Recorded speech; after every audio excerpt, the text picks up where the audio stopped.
decisions. So I hope everyone's excited to start Zion. So I'll start with our first speaker, Joshua Gogo. Joshua,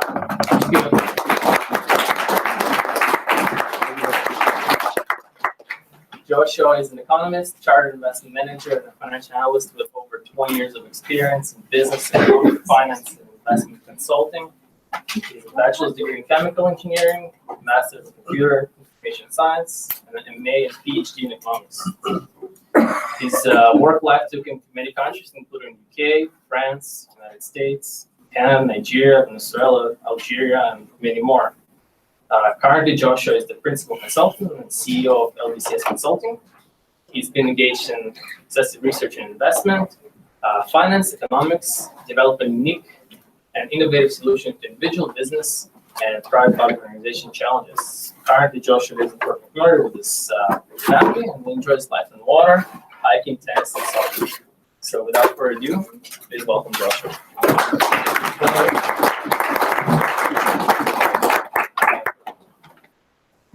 And first, good morning. I guess I don't know all that he has said. I don't know what else to say again. I think you can just call me Joshua. Today, the way I intend for us to do it, as I'm going through it, you can stop at any given time to ask questions, and then we will recap. Now we have 25 minutes of talking about what should normally take the whole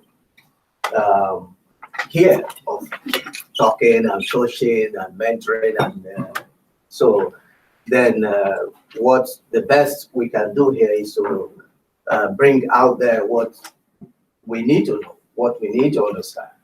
Then after here, you can drill down and ask questions and meet financial advisors that can give you the details.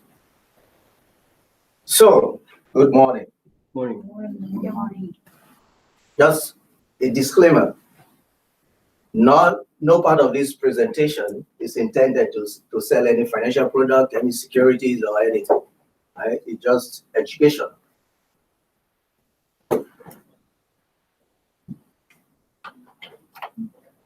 Now, before we go ahead, think about it. Who should need this type of debt management? If I stand here, can you see it from here? You can see it. Oh, there's another one there. So who should think about, or who should worry about, or who should be concerned about net worth, debt management, or personal finance, really, the foundation of personal finance?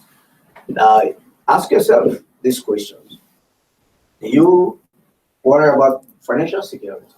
Do you know your net worth? Do you know what you really want? Do you know how to calculate it? Do you know your financial health?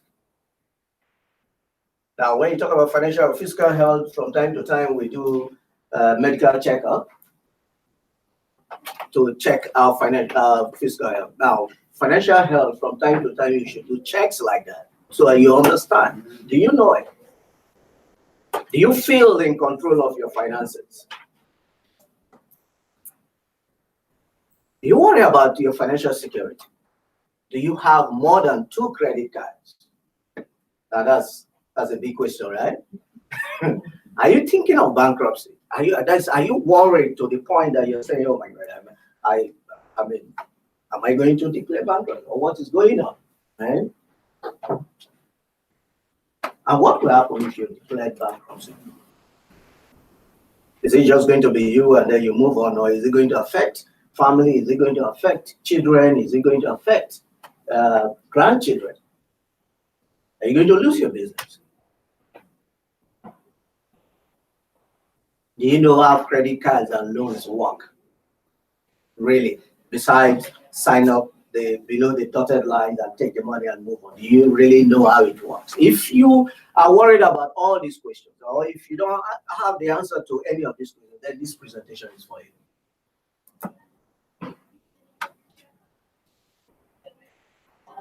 So, how are we going to proceed?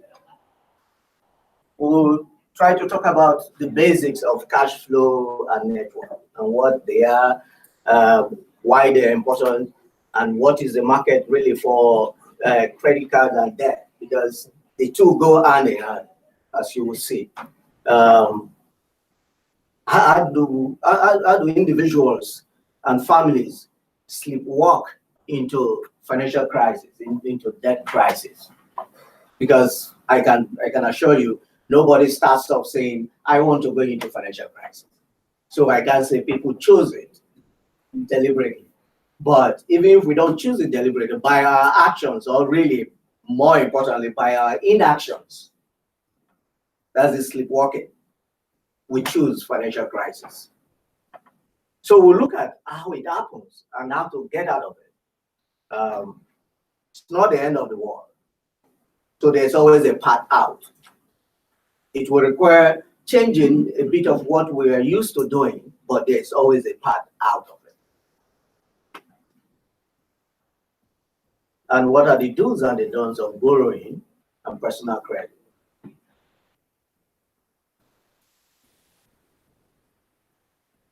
Why should we do a net worth planning or cash flow planning? Why? What are the motivations? First, if you are motivated by accumulating wealth, then the starting point is net worth, understanding your net worth and your cash flow.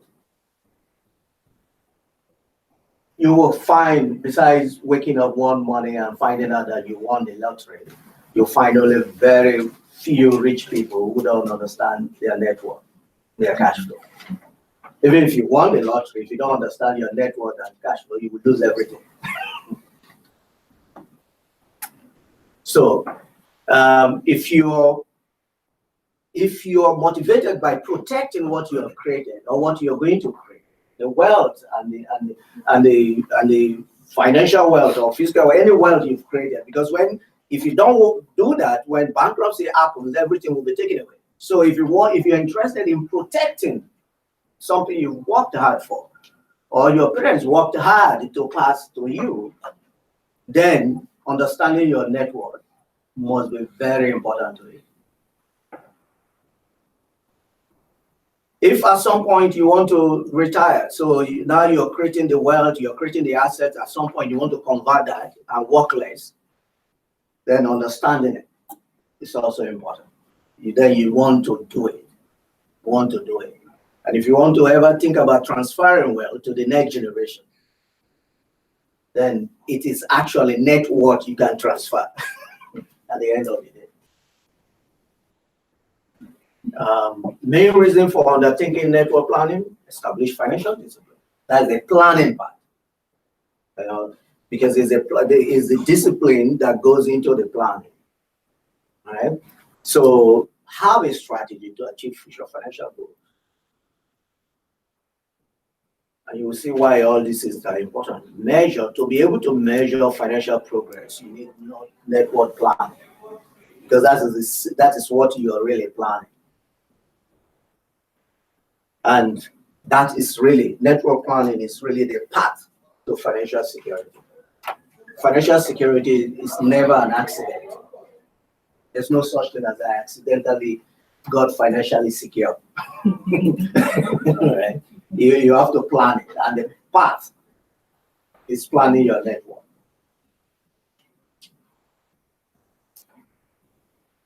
And it is also the key foundation to avoid debt trap. Being conscious of your net worth and planning it consciously is the key to avoiding what we call a debt trap. So whether you want to be wealthy or you want to avoid debt trap, then network planning is simple. What is net worth? Always, there is a famous, I don't know whether they still have the London subway, London, UK. There, as you're going to mind the gap, as you get on the platform. Net worth is really about the gap between your asset and your liability. But in this case, the bigger the asset, the better. And so as long as you're focused on minding that gap, right, you'll be fine. You take your eyes off the gap between all your assets and your liabilities. One day you wake up, you're in crisis. So net worth, does it have a pointer? It's a screen, it doesn't have a, It doesn't have a pointer. not in a, Okay. kind of screen. So I will use my hand then. So net worth is really your total assets minus your total liability. Now that is just a one line, right? Inside the total the net total assets and the total liability, you have several lines, and now as we see them. So net worth comes down to what are your assets? What are your liabilities? That is, what are the obligations? What is it that you must do? I mean, talking about finances. Now, the assets, at the end of the day, we're looking at the monetary, the market value of the assets, right? And so we're also looking at the market value of your liability. That is, market value means if you had a house and you were to sell it today, how much money will you get? That's what we mean by market value. Oh, awesome.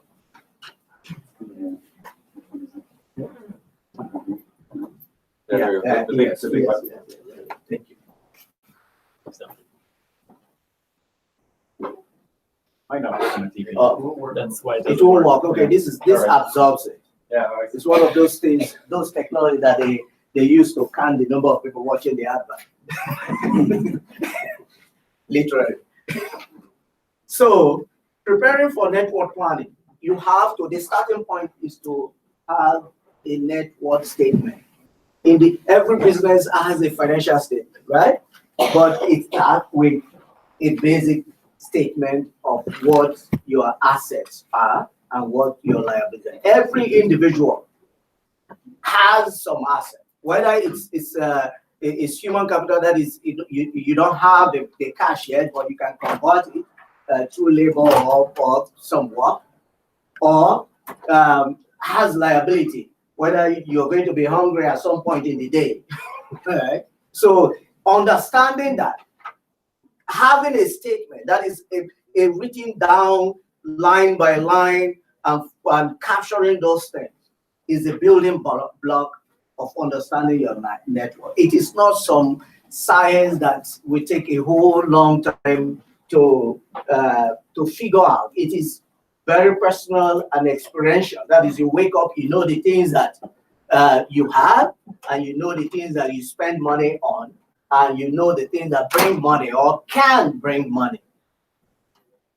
So a statement that outlines this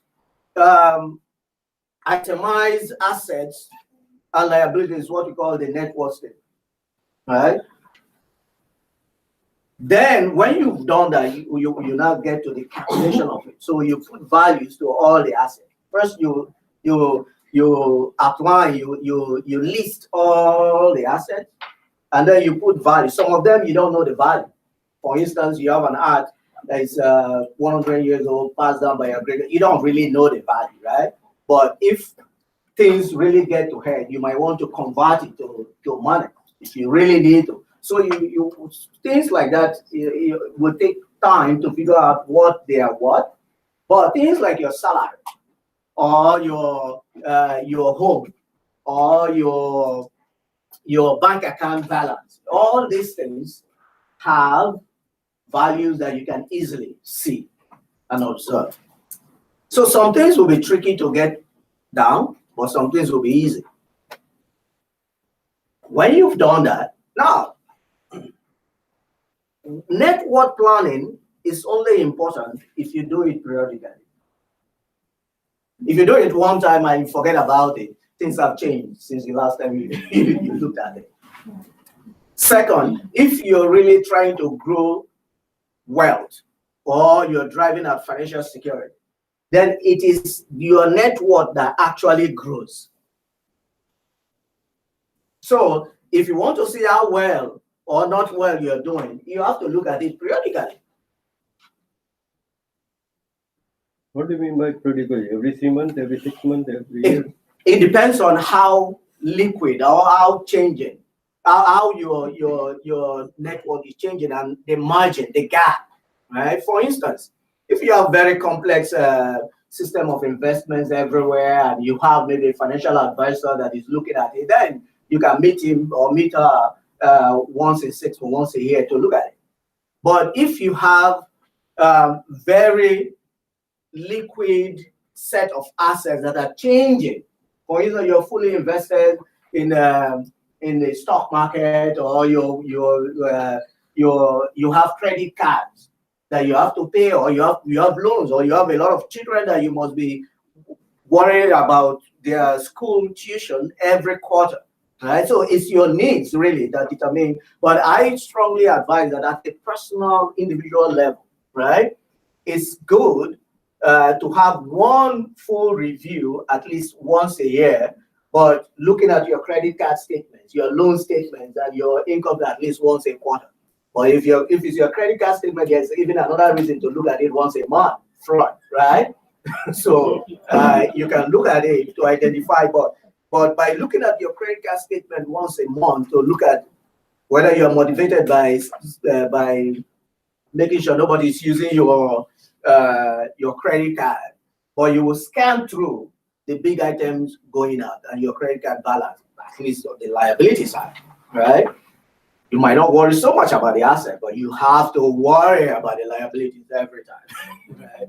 At least once a quarter, right? So review should be done at least once a year. And you calculate it. So we go to the step-by-step way of calculating it now. So you get all the assets, cars, toys, cottage, whatever. And then you get the liabilities, loans, mortgage, credit card balances, and others, right? And then you put them in 2 columns. You will see I'll get to that.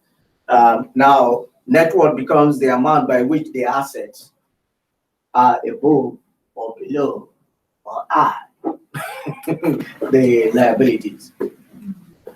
So this will probably be, so on the one side, you do your latest, you look at so the records you need to get at to be able to do a very good net worth planning. It's you put together your tax report, your checks, your credit card information, your living expenses, very important, mortgage payments, property insurance policies, pension records, loan repayment schedule, automobile and big ticket items that you put on your credit card or you're going to buy. So when you get all this record, then you for people who are already used to looking at it, then coming up with a network will be easy. For people who are not used to looking at it, you might require a bit of time to gather this information, right?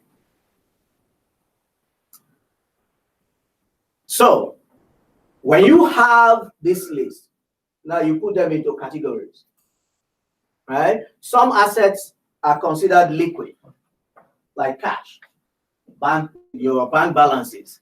Some assets are not as liquid. So you categorize them as investment. Now, for investment, we have short-term investment, we have long-term investment. So you put them into these classes within the category investment, right? And then when you take the long-term assets, they are of different types. Now, what is long-term?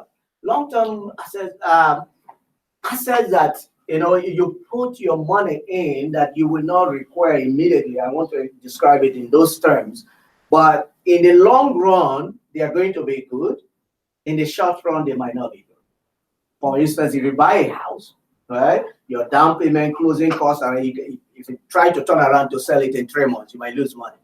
But if you keep it over time, if you buy stocks, right, unless you're a trader, in the short run, the risk and the changes in the value will be such that there will be no point, right? So we use this type of thinking to categorize assets into short-term and long-term. Short-term investments, you know their value, you know what you're getting, and you can recover it and recover that value. It's very difficult to know the value, the actual value of long-term investment in the short run. So you use that to differentiate between what should go into the short-term investment assets and the long-term assets. So long-term assets in this case would probably have equity, fixed income, almost like big assets like some people will buy antiques, right, as investment. So that will be long-term because immediately you're not going to see the value. Liabilities, again, you categorize them into short-term and long-term. Short-term liabilities are liabilities that you must meet within a year. In fact, we say within 6 months, you must meet them, right? So your credit card payment is short-term liability because you must pay every month, right? You could have an investment loan that is due in 5 years, it might not be. So you use that to do short-term investment. Even for certain loans, the principal might be long-term, but the interest payment is short-term. It goes every month or every month, right? So you have 2 columns this way: assets, liquid checking, savings, short-term GIC, all that, investment, short-term equity, and then personal assets. Your home, vacation home, automobile, whatever, like personal property like paintings, art forms, and that could be converted.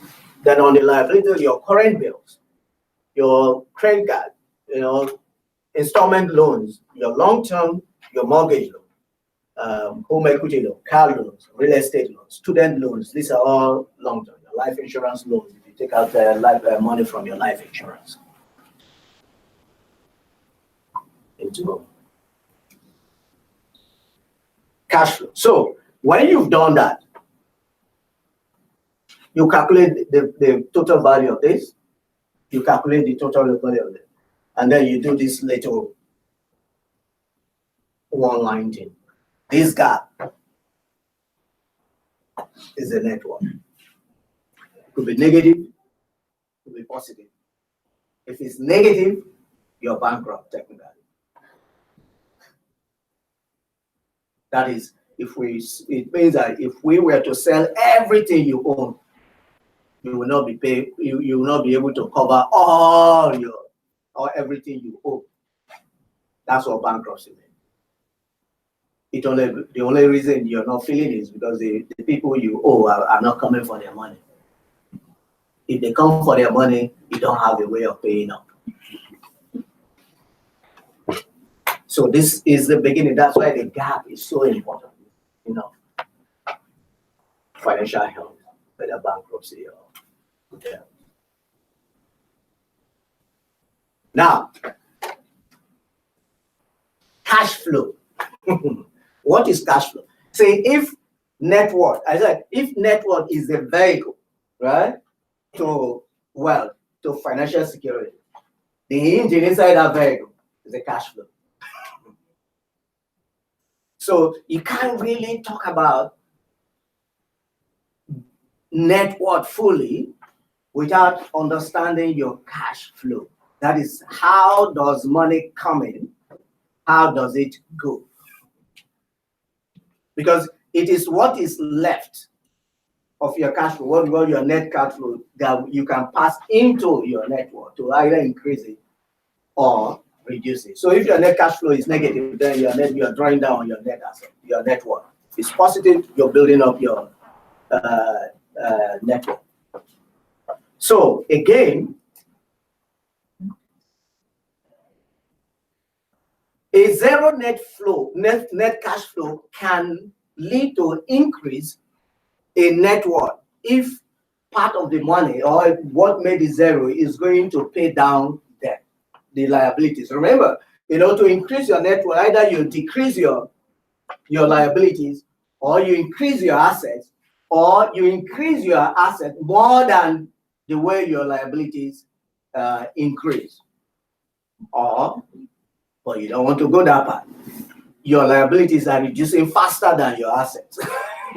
Whichever way, the net asset will increase. Right?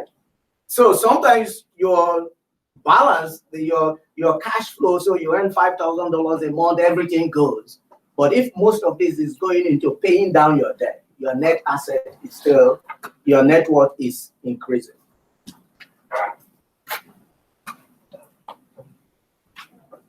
So you can increase your cash flow by either reducing your expenses. So if you pay down your credit card loan, then the interest every month, what you pay out will be less, right? So if what you're paying out is less, then your net cash flow, what is left in your pocket, is higher, which you can pull back in investment to get the engine going. Or you can increase your income. This is not always very easy. Or you can do a combination of reducing your expenses and increasing your income. So any of this will increase your net cash flow. And once your net cash flow increases, your net worth is also increasing. So I'm going to just go through. How do you calculate? How do you get your your cash flow statement? Again, it's the same, similar to getting your net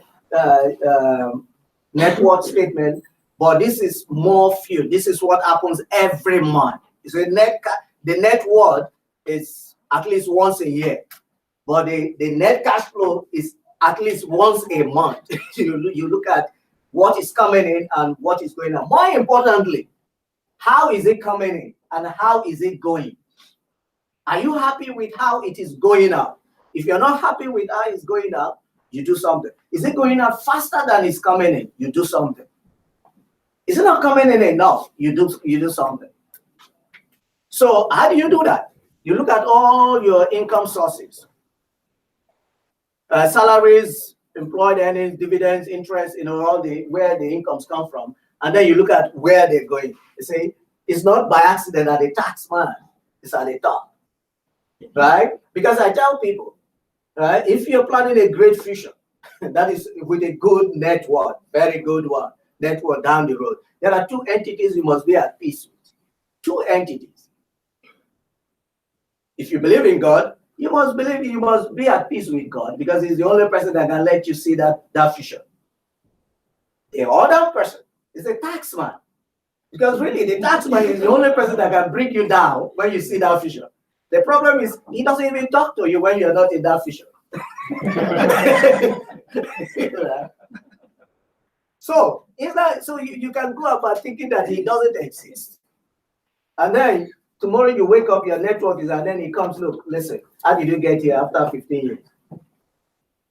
I've seen a whole number of clients that have been wrecked because they forgot about the tax man. So you get it out and you look at all the other expenses. Again, your net cash flow is your total income minus your total expenses. Again, mind the gap. If your expenses are higher than your income, where is it going to come from? From your previous wealth you created, net worth. And so you become poorer, really. Sorry, I have a question. Yes, Can please. we go back to that? Sure. So the capital gain under the source of income, is that when you actually realize the capital gain, or is it? Say for net worth, right? For net worth, the capital gain counts as part of your asset, unrealized, Okay. right? For cash flow, It has to be. it depends on whether you want the money to come to finance expenses. But when you go and update your assets, so basically you have two points, right? Either it can go directly to affect your assets in the network assets, so you can't count it here because you're going to be double counting. Yeah. Or you take it as realized here, then from here it flows back to your asset. Or you want to make sure that you're not counting it twice. I have another question. Please. So under expenses, you have registered savings, non-registered savings. Some may argue that that is negative cash flow, but it's increasing your net worth. That's the savings. Yes. You see, people, and that is, thank you for bringing up that question. people don't understand that savings is an expense. You see, the difference between those who are successful at savings and those who take it for granted is that those who are successful at their savings, at building net worth, see savings as the first expense that must come out. They balance the book. Now they balance the balance. They budget the balance. Right? They budget the balance after. So what goes into their net expense is a balance after taking out the savings. Those who are not very successful, who don't have the discipline of savings, they balance the budget. So they think that savings comes out after they've spent everybody. So that's why in planning, we put savings as one of the expenses. And quite frankly, it comes right after the tax man.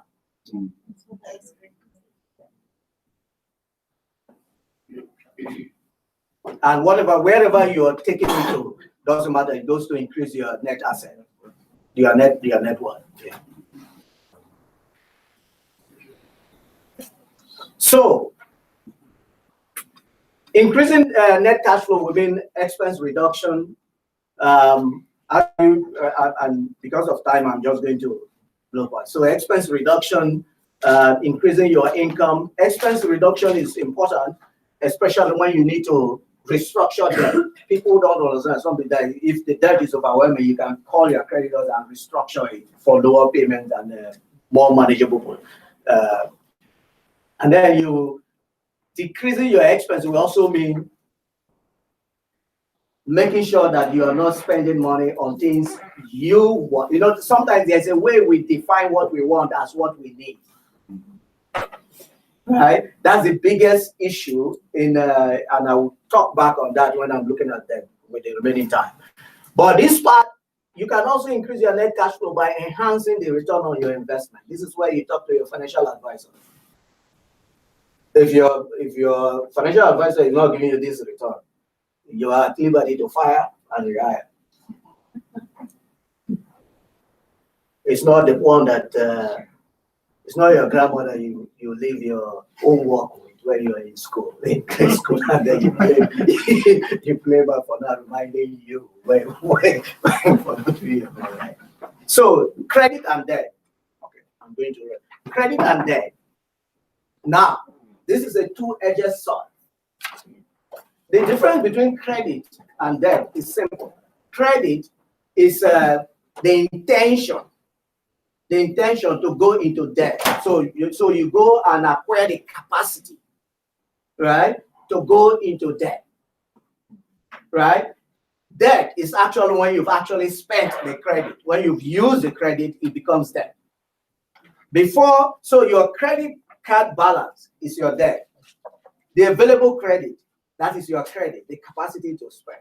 People think that when they have, and why am I emphasizing this? Because that is a fine line, right? There's nothing wrong in going into debt to invest for value. There's a big problem to use up your credit for expenses that don't bring any value. Because quite frankly, I've never seen anybody that died for not spending some money at the shopping mall. But I've seen people who have had an attack and for that die for spending money at the mall. And it comes down to that credit. When do you convert that credit into debt? And how do you make sure that the credit is available to take advantage of when you need it?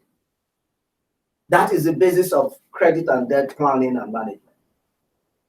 And if you don't do that well, it's going to draw down on your net worth and bankruptcy, or at least financial insecurity, or at least sleepless nights of thinking of what will happen if your creditors show up.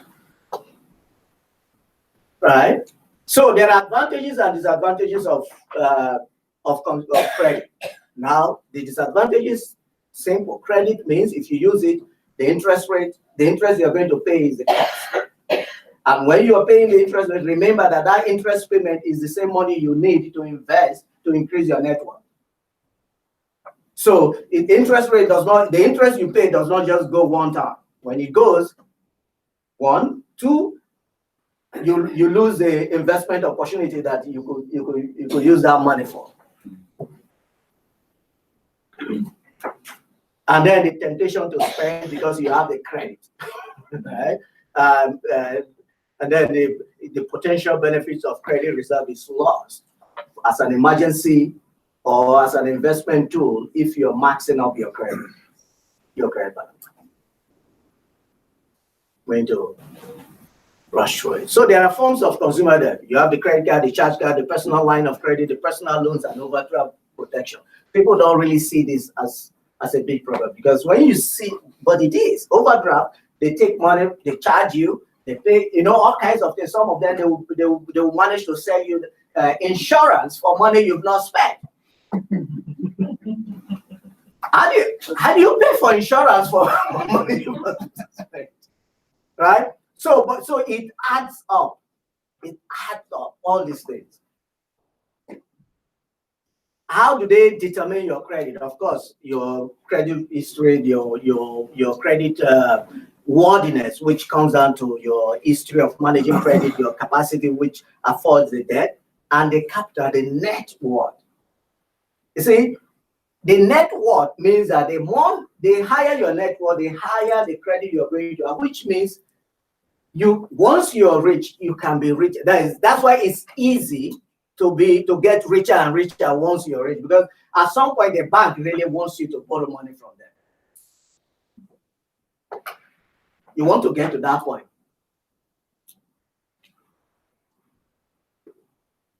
Or when they get annoyed when you move out of town. So, wise use of credit.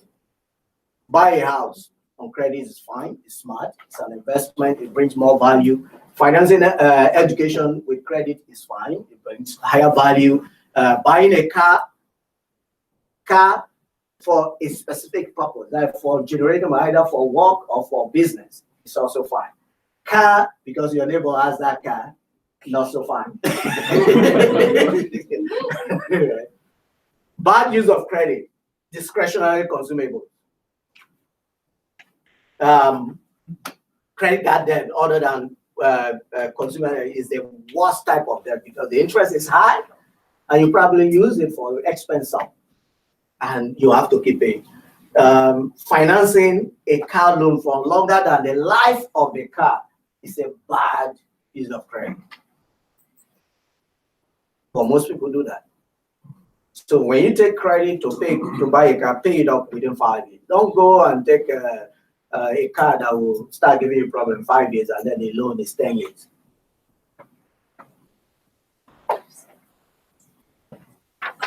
So, how does it affect?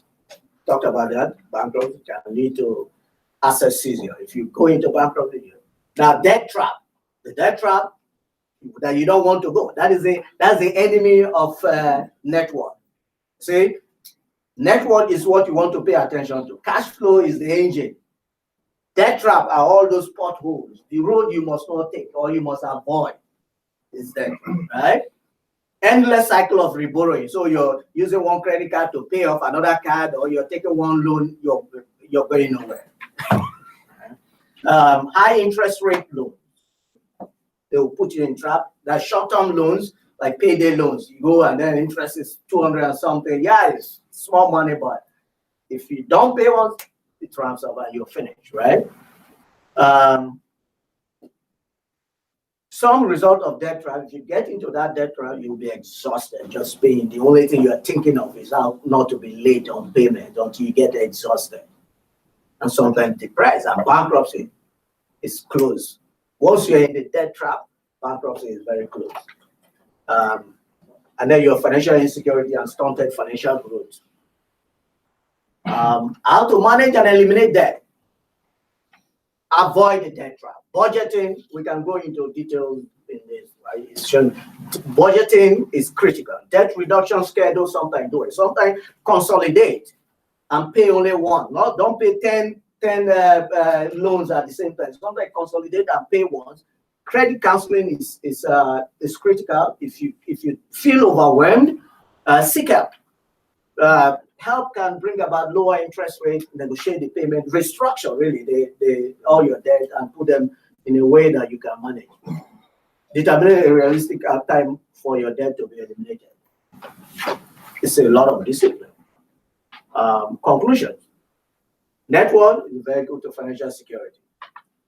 Cash flow, that's the engine to power it. Credit and debt, the road with traps to avoid. Thank you. We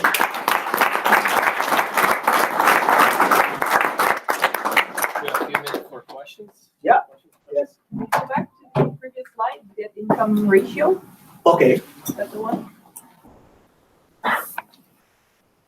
This. Okay. Debt income. Income ratio. So this is about the magic, but it's different for different people, depending on how big your net worth is. But once your income, that your money, now this is the cash flow, playing within the cash flow, right? The debt, the monthly payments you make for the obligations, once it's above 28%, be very, very careful. Of course, your creditors will look at when it's 40%. Don't look at that, because once you get to 40%, you're already on the edge. They will still give you credit until, but you, for personal financial health, keep it below 28%. That your obligations and your income, if you really want to grow your net worth. So monthly obligations include your monthly household expenses, right? Yes, Like all yeah. your costs. Yes, Yeah. yes, basically, so your loans, credit cards, rents, everything, utilities, Yeah. everything, those monthly things you must do. Not I need to buy a shoe stuff. No.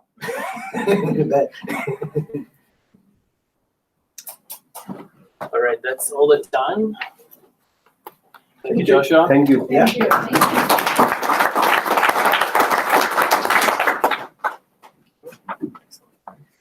So, by the way, all the PowerPoints will be available after the conference, so you guys have a chance to look through the slides. And then, of course, Joshua will be here during the networking session, so if you have more questions, go seek him during that lunchtime. All right, our next speaker is